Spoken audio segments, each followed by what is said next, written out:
Greetings to our beloved African brothers and sisters across the continent and throughout the world. Today is Saturday, July 4th, 2026. This is Akosua Prempe, broadcasting from the United States of Africa. Welcome and thank you for joining us. Before we begin today's report, please subscribe to our channel, like this video, leave your comments, and share this broadcast with your family and friends on WhatsApp, Telegram, Facebook, X, Instagram, TikTok, and every other social media platform. Every share helps connect Africans across the world with one voice, one vision, and a stronger spirit of unity. In today's report, Dr. Franklin Nyamsi shares his analysis on three major geopolitical issues affecting Africa and its relationship with the wider world.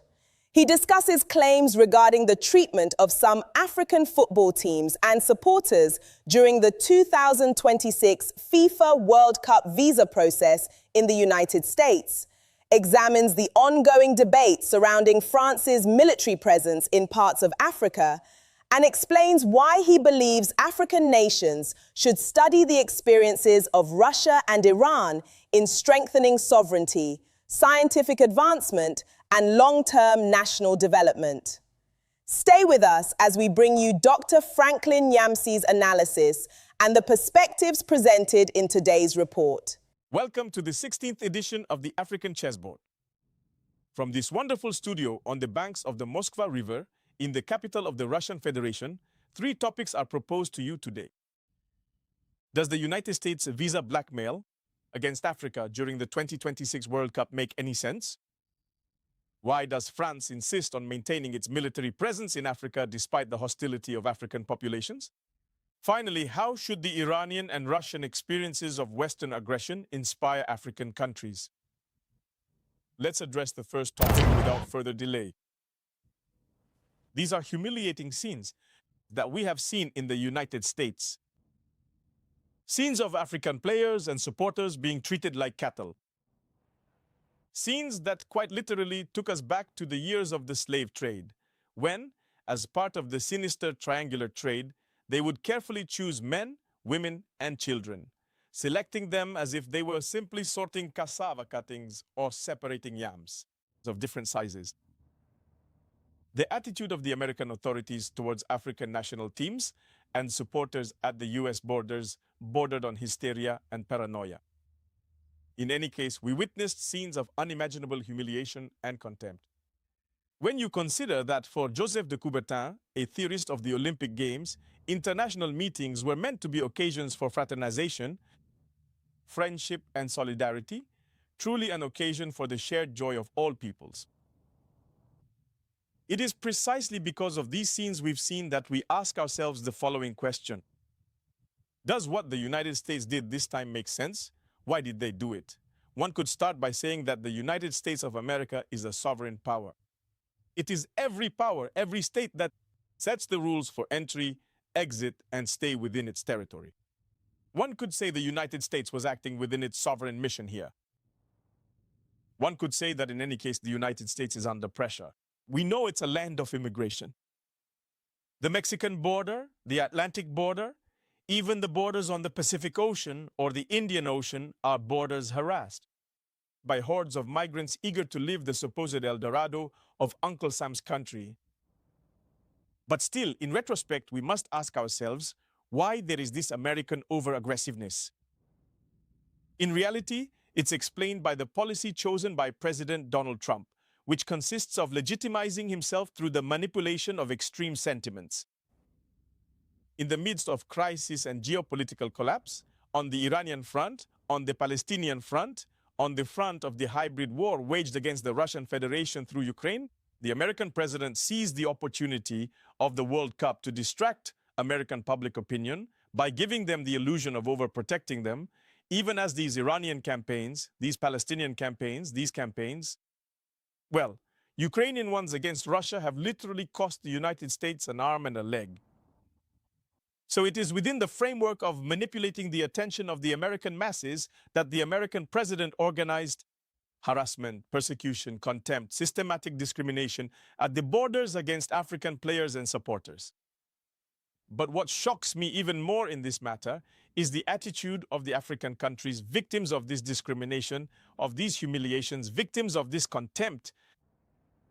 No African country has drawn all the consequences from the contempt that the American authorities have inflicted on national teams, teams that represent the sovereignty of their countries.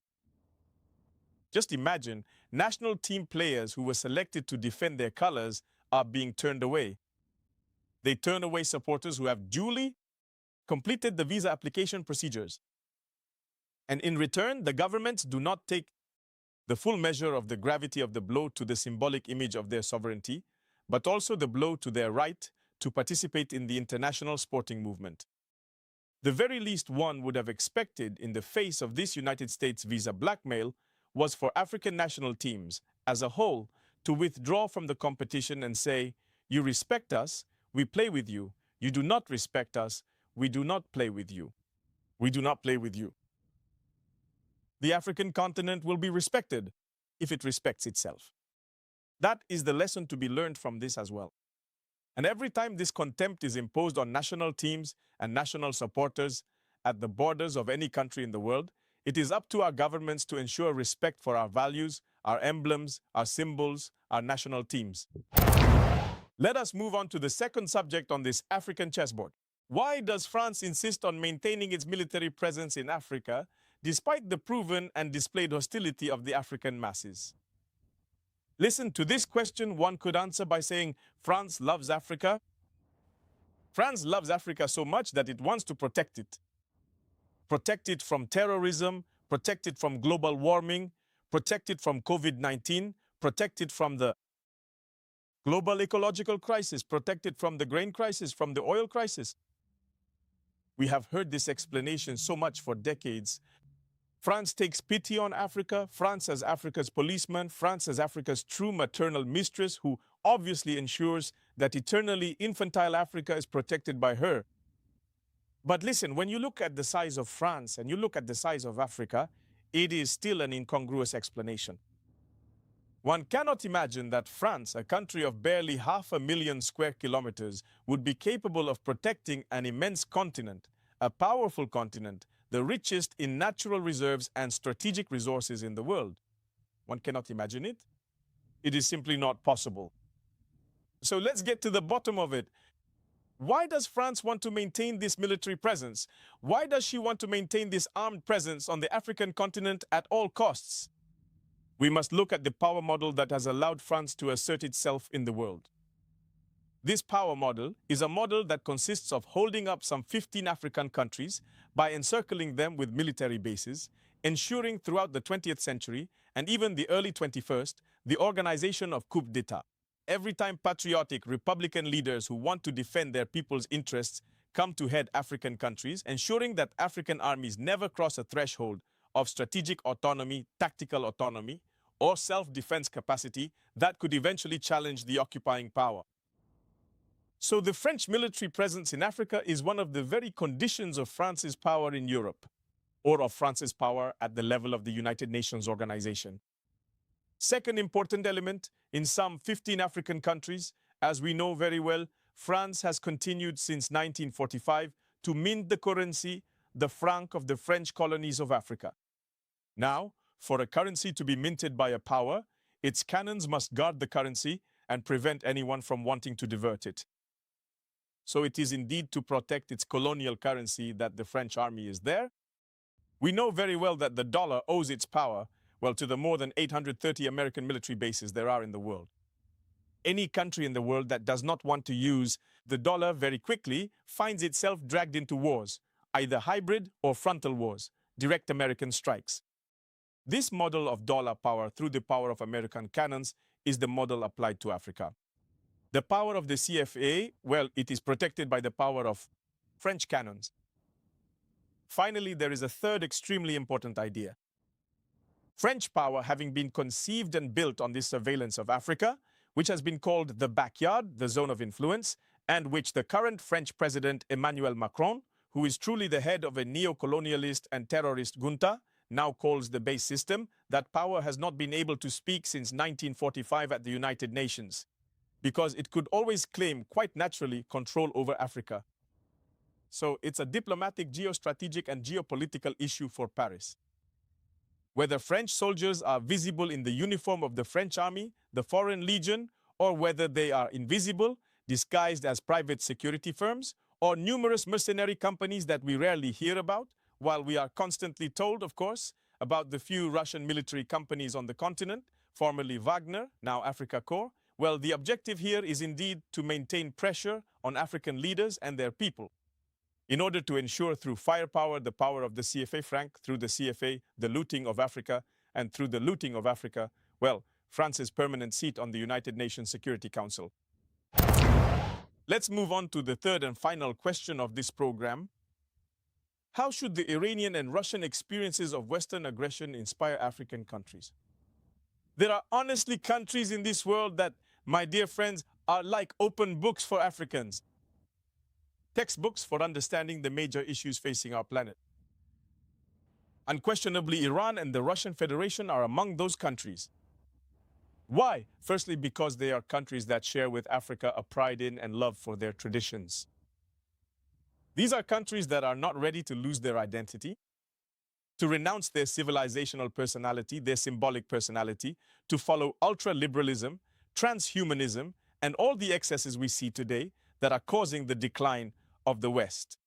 The second important element is that these are countries which, while having an extremely strong faith in spiritual values, have focused on developing, like the Africa of pharaonic Black Egyptian antiquity, a mastery of science and technology. Consider that Iran alone has more engineers than France and Germany combined. And the strength of the Russian Federation lies largely in the lead it has in several fields, particularly in the field of high-security technologies. The Russian Federation is ahead, and this lead is actually one of the guarantees of its sovereignty. It is built on an excellent school of Russian engineering, trained in the main hubs of that country, which I invite you to visit for that reason. There is a third reason why Iran and Russia should interest Africans. These are countries that have prepared for several decades, even several centuries, to defend themselves, to wage war against their enemies. The Iranian Revolution is recent compared to the Russian Revolution. The Iranian Revolution was in 1979. The Russian Revolution was in 1917. But these two countries are unique in that their politicians, their geopoliticians, and their geostrategists have always anticipated the wars that would be waged against them. And they prepared for them with the patience of a bird building its nest bit by bit so that it can protect its chicks tomorrow. Here are three extremely important reasons why precisely, well, the Russian Federation and Iran should inspire Africans. They should inspire Africans first because they show that to be a powerful nation, one does not need to renounce one's tradition. Africans do not have to deny their personality because they are moving toward power. These two countries teach Africans because they are countries that have given an important place to rational knowledge, science, and high technology. These countries interest Africans because they are countries that have long anticipated the threats hanging over them, threats that unfortunately constitute the world's geostrategic and geopolitical jujutsu. These are the reasons why we Africans must make Iran and the Russian Federation training laboratories for our elites. Because we are faced with exactly these three challenges. Africa is threatened with cultural depersonalization, with the destruction of its identity. Secondly, we are also threatened by the challenge of undertraining, of undereducation. And so the power of ignorance, fanaticism, and ambition risks replacing those of wisdom, intelligence, and controlled strength. Finally, thirdly, Africa is at the heart of a recolonization project that has been called the Imperial Terrorism Project. As you know very well, the destruction of Libya in 2011 was carried out as part of a cleverly prepared NATO plan, led by Barack Obama's United States, Nicolas Sarkozy's France, and David Cameron's Great Britain. The objective was to produce a conflagration in the Sahel region. The objective was to cause the conflagration of the Gulf of Guinea. The objective was to subject Africa to a fragility, allowing for its continued looting. Let us learn from Iran and Russia, and together we will be much stronger. Thank you. Thank you for watching Dr. Franklin Nyamsi's analysis. Here at the United States of Africa, we believe that respectful dialogue and the exchange of ideas are essential to building a stronger, more united Africa. We encourage you to share your thoughts in the comments section below. Don't forget to subscribe, like this video, and share it with your family and friends on WhatsApp, Telegram, Facebook, X, Instagram, TikTok, and every other social media platform. Together, we can connect Africans everywhere with one voice, one vision, and one future. Now we would like to hear from you. 1. Do you agree with Dr. Franklin Nyamsi's views on the issues discussed in today's report? Why or why not? 2. What steps do you believe African nations should take to strengthen unity, sovereignty, and cooperation in today's changing world? Leave your answers in the comments below. Your voice matters, and we look forward to reading your opinions in our next discussion.